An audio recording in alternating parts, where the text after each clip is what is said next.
வணக்கம். அடியேன் அவினாசி ஜோதிலிங்கம், பிரசன்ன ஜோதிட ஆராய்ச்சியாளர். இந்த சேனல் வழியாக உங்களை எல்லாம் சந்திப்பதிலே மற்றற்ற மகிழ்ச்சி. இந்த சேனலுக்காக நீங்கள் கொடுத்து வருகின்ற ஆதரவுக்கு கோடான கோடி நன்றி. இன்னைக்கு நம்ம பார்க்க இருக்கிற ஒரு சூப்பரான தலைப்பு, உங்கள் ஜாதகப்படி இணையக்கூடாத ஜாதகங்கள் எவை எவை. இப்ப கேட்பாங்க நிறைய, சார் இவரை நான் இந்த ராசிக்காரரை நான் நண்பரா வச்சுக்கலாமா, அந்த ராசிக்காரரை நான் நண்பரா வச்சுக்கலாமா, என் பொண்ணுக்கு கல்யாணம் பார்க்கலான்னு இருக்கோம், எந்தெந்த ராசி எந்தெந்த நட்சத்திரம் இணையும், இது எல்லாருமே கேட்பாங்க. இது ஒரு அருமையான ஒரு கண்டென்ட். இது எல்லாரும் தெரிஞ்சுக்கணும். இதுக்கு இரு ஜாதக கூட்டு விளைவுகள் அப்படின்னு பேர். இது எனக்கு எங்க குருநாதர் சொல்லி கொடுத்த ஒரு மெத்தேட். நான்லாம் கண்டுபிடிக்கல, அப்புறம் என்னோட அனுபவத்துல நான் டெவலப் பண்ணிக்கிட்டேன். அதான் உண்மை. இரு ஜாதக கூட்டு விளைவுகள் அப்படிங்கிறத ஒரு மெத்தேட் இது. இதை வச்சுதான் நம்ம எப்படியெல்லாம் இதை நம்ம கொடுக்கணும் பண்ணணும். இப்போ ஒரு ஜாதகத்துல பார்ட்னர்ஷிப் போடுறாங்க, அதுல இருந்து ஆரம்பிப்போம். பிசினஸ் பார்ட்னர் ஆரம்பிக்கிறாங்கன்னு வச்சுக்குவோம். ஒரு பிசினஸ் பார்ட்னரா சேர்றீங்க அப்படின்னா உங்களுக்கும் அவருக்கும் அந்த எனர்ஜி, அந்த ஒட்டுமொத்த தன்மைகள் இணையணும் கரெக்டா. உங்களுடைய மனசும் அவருடைய மனசும் பொருந்தி வரணும். உங்களுடைய செயலும் அவருடைய செயலும் பொருந்தி வரணும். இல்லைன்னா அது செட் ஆகாது. நான் 6 மாசத்துல பார்ட்னர் பிச்சுட்டு போயிடுச்சு சார், 1 வருஷத்துல போயிடுச்சு, 7 வருஷத்துல போயிடுச்சு. பொதுவா பாதகாதிபதிகள் 7ஆம் இடத்துலயோ, அஷ்டமாதிபதி 7லயோ, 6ஆம் அதிபதி 7லயோ, 7ஆம் அதிபதி போய் 6, 8, 12லயோ மறைஞ்சா பார்ட்னர் ஆகாதுங்கிறது பொது விதி. ஆனா இதுல சூட்சமமா உள்ள போய் உங்க ஜாதகப்படி இணையக்கூடாத ஜாதகங்கள் எல்லாம் எது மாதிரி எல்லாம் இருக்கும் அப்படிங்கிறத நம்ம பார்க்க போறோம். முதல்ல பொதுவான ஒரு கண்டென்ட், உங்க ராசி எதுவா வேணாலும் இருக்கட்டும். உங்க ராசி, இந்த ராசி உங்க ராசியிலிருந்து 6, 8, 12 ராசிகள் என்னன்னு பாருங்க. அந்த ராசி உங்களுக்கு மேக்சிமம் ஒத்து வர்றதுக்கான வாய்ப்பு கம்மி. உங்க ராசியிலிருந்து 6, 8, 12 ராசிகள் என்னன்னு பாருங்க. ஒத்து வர்றது குறைவா இருக்கும். அதே போல உங்க லக்னத்திலிருந்து அவங்க லக்னம் 6, 8, 12 இருக்கான்னு பாருங்க. உதாரணத்துக்கு நீங்க மிதுன லக்னமா இருக்கீங்க, 8வது லக்னமான மகர லக்னம் உங்க கூட இணைஞ்சதுன்னா சிக்கல். நீங்க மகர லக்னமா இருக்கீங்க, உங்களுக்கு ஒரு சிம்ம லக்னம் வருதுன்னா சிக்கல். நீங்க சிம்ம லக்னமா இருக்கீங்க, உங்களுக்கு ஒரு மகர லக்னம் கூட இருக்குன்னா சிக்கல். என்ன சிக்கல்? அடிச்சு கட்டி உருள்றதா? அதெல்லாம் கிடையாது. மன அழுத்தமா இருக்கும். உங்க கருத்து அவர் கருத்து ஒத்து போகவே போகும். இதுதான் பிரச்சனை. ஒருத்தவங்க மேச லக்னம், இன்னொருத்தங்க கன்னி லக்னமா இருக்காங்க. 2 பேர்த்துக்குள்ள ஒரு வீட்டுல ஒரு தங்கச்சி மேச லக்னம், அண்ணன் கன்னி லக்னம்னு வச்சுக்குவோம். 2 பேரும் எளியும் புனையமா தான் இருப்பாங்க. ஏன்னா 2 லக்னம் 6, 8 ஒத்து வராது. அப்போ இந்த ராசி இந்த ராசி, அப்ப நீங்க 2 பேரும் வேற வேற ராசியா இருப்பீங்க. ஆனா இந்த லக்னங்கள் இருக்கும்போது இணைய விடாது, டிராவல் பண்ண விடாது. உங்க ஜாதகப்படிதான் நான் சொல்லியிருக்கிறேன். ராசிப்படியோ லக்னப்படியோங்கிற பொதுவா பேசுறேன். உங்க ஜாதகப்படி எந்த ஜாதகம் ஒத்து வராது, அந்த தலைப்பு. அப்போ உங்க லக்னத்திலிருந்து 6, 8, 12 லக்னங்கள் உங்களுக்கு சூட் ஆகாது. உங்க ராசியிலிருந்து 6, 8, 12 எண்ணி வர ராசி உங்களுக்கு சூட் ஆகும். நீங்க ஒரு துலா ராசியா இருக்கீங்க, ஒருத்தர் ரிஷப ராசியா இருக்காரு, இது ஒத்து வரும். ஏன் 6, 8 தானே சார், எப்படி ஒத்து வரும்? 2 பேர்த்துக்கும் ஒரே அதிபதி தான் சுக்கிரன், அதனால மேனேஜ் பண்ணி ஓடிடும் வண்டி. இன்னொருத்தர் விருச்சிக ராசியா இருக்காரு, இன்னொருத்தர் மேச ராசியா இருக்காரு, அது வண்டி ஓடிடும். ஏன்னா 2 பேர்த்துக்கும் ஒருத்தர் தான் ராசி அதிபதி. இது விதி விலக்கு. இதை விட்டுட்டு நீங்க விருச்சிகமா இருக்கீங்க, இன்னொருத்தர் மிதுன ராசிக்காரரை கட்டி வச்சிடறீங்க. நீங்க விருச்சிக லக்னமா இருக்கீங்க, இன்னொருத்தர் மிதுன லக்னக்காரர் வராது, செட் ஆகவே ஆகாது. சார் நாங்க நல்லா தான் சார் இருக்கிறோம், 10 பைசா பிரயோஜனம் இருக்காதுங்க. நல்லா வேணா இருக்கலாம், உங்க செலவு, நீங்க தான் செலவு காசு அழுதுட்டு இருக்கணும், வேற வழியே கிடையாது. இதெல்லாம் யோசிச்சு பார்த்தீங்கன்னு நீங்க அற்புதமா இருக்கும். நீங்க அந்த மேட்ச் பண்ணும்போது இப்படிதான் மேட்ச் பண்ணணும் நம்ம, இல்லைன்னா ஒன்றும் செட் ஆகாது, ஓடவே ஓடாது.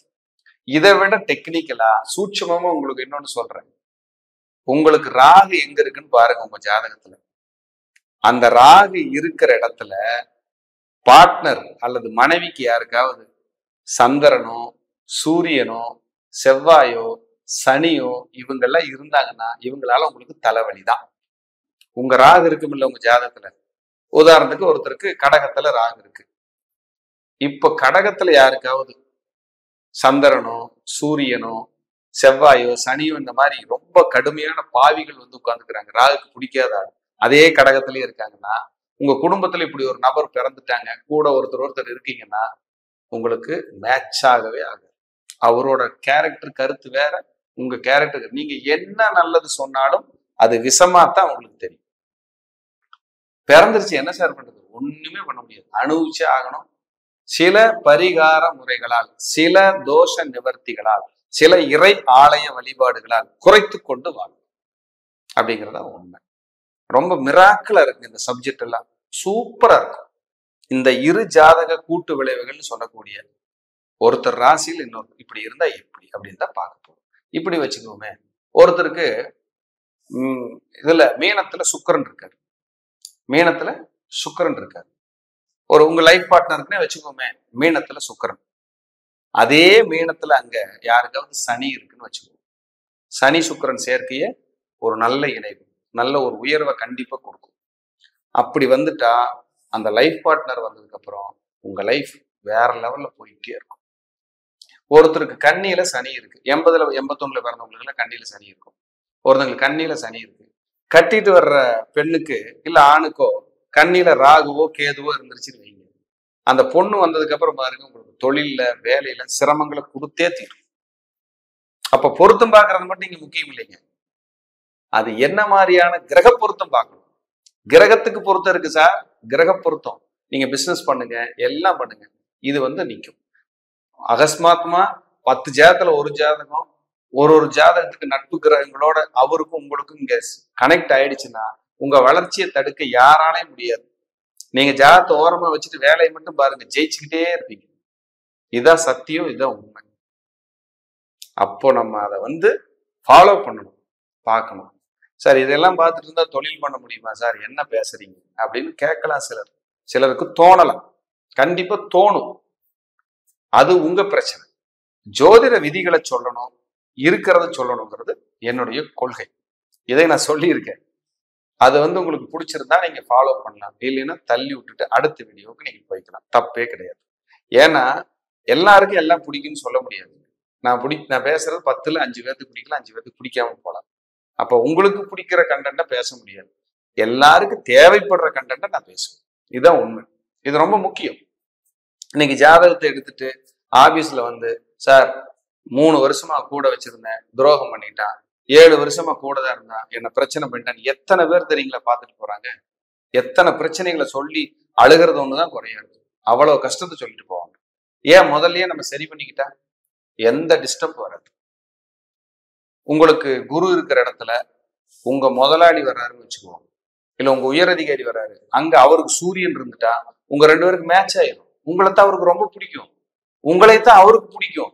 யாருனாலையும் தடுக்க முடியாது, யாருனாலையும் தடுக்க முடியாது. ஒரு நட்பு, உங்களுக்கு சுக்கிரன் இருக்கிற இடத்துல இன்னொருத்தருக்கு சனி இருக்கு, அந்த நட்பை யாராலையும் தடுக்க முடியாது. அது மேல மேல மேல மேல போயிட்டே இருக்கும். 1 வருஷம் பேசாம இருந்தாலும் மறுபடியும் பேச ஆரம்பிச்சு. இப்படி எல்லாம் இருக்கு, நிறைய சப்ஜெக்ட் இருக்கு. உங்க வீட்லயே பாத்துக்கங்களேன், யாராவது 6, 8, 12 ராசியா இருந்தீங்கன்னா ஒருத்தருக்கு ஒருத்தர், இல்ல 6, 8, 12 லக்னமா இருந்தீங்கன்னா ஒருத்தருக்கு ஒருத்தர் மேட்சே ஆகாது. பேசிக்கலாம், குடும்பமா வெளியில போகலாம், ஹோட்டல்ல சாப்பிடலாம், சந்தோஷமா இருக்கலாம், கருத்து வேறுபாடுகள் இருந்துகிட்டே இருக்கும். அப்படிங்கிறது மாற்றுக்கிறதுக்கு இடமே இல்லை. அப்ப உங்க ஜாதகப்படி எப்படி இருக்கணுங்கிற ஒரு சூட்சமம் இருக்கு, அதன்படி இருந்தா ஹாப்பி, மகிழ்ச்சி. இதுல எந்த மாற்றுக்கிறதுக்கு இடமே இல்லை. சார் இப்படி எல்லாம் தான் இருக்கு, நாங்க என்ன சார் பண்றது, எங்களுக்கு விமோச்சனமே இல்லைன்னா தயவு செஞ்சு வருஷம் ஒரு தடவை எல்லா நவகிரகங்களையும் போய் வழிபட்டு வந்துருக்கு. இதுதான் உங்களுக்கான பெஸ்ட் ரெமெடி. மீண்டும் ஒரு நல்ல பதிவில் சந்திக்கிறேன். நன்றி, வணக்கம், வாழ்க வளம்.